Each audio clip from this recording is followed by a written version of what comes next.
ぱり空手をオリンピックにそういうことを目的としていますし、それから空手オールインターナショナル空手オンリーワン、それを目指しています。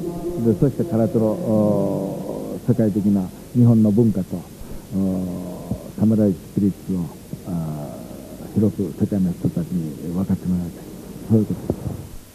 Пътят на карате към олимпийското семейство е отворен. Какво е становището на Българския олимпийски комитет? Господин Славков, има ли място в олимпийското семейство за карате? Безспорно има, защото ние като телевизионни колеги знаем, че телевизията е тази, която прави олимпийските игри атрактивни и интересни, както за зрителите, така и за спонсорите. Един динамичен спорт, един спорт, който бързо решава изхода от състезанието, т.е. нещо динамично, нещо към което се стремим изобщо промяна на олимпийската програма. Второ, ако се върнем към критериите, в колко континента, колко страни практикуват един спорт, този спорт безусловно отговаря. Лошото е, че при нас има един консерватизъм. Много трудно отпада спорт. Докато нашия президент Самаранч е лидер,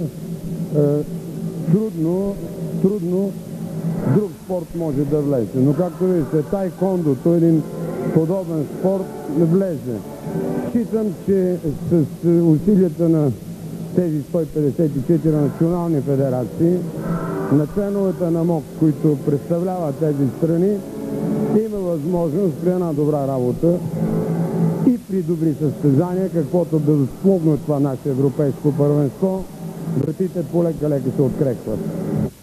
Българският национален отбор се представи достойно, като извоюва 3 медала. Тихомир Пешев е с бронзов, Николай Цанев с сребърен, а най-много ни зарадва първото място на Димитър Тодоранов.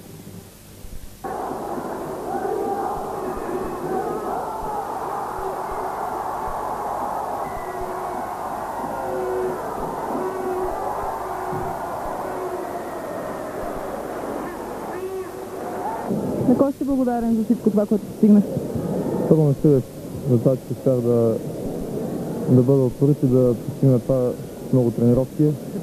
Това на първия ми треньор Владо Реков и на треньора на националния отбор Алексей Петров. И на момчетата от клуба ми. Благодаря, успехи.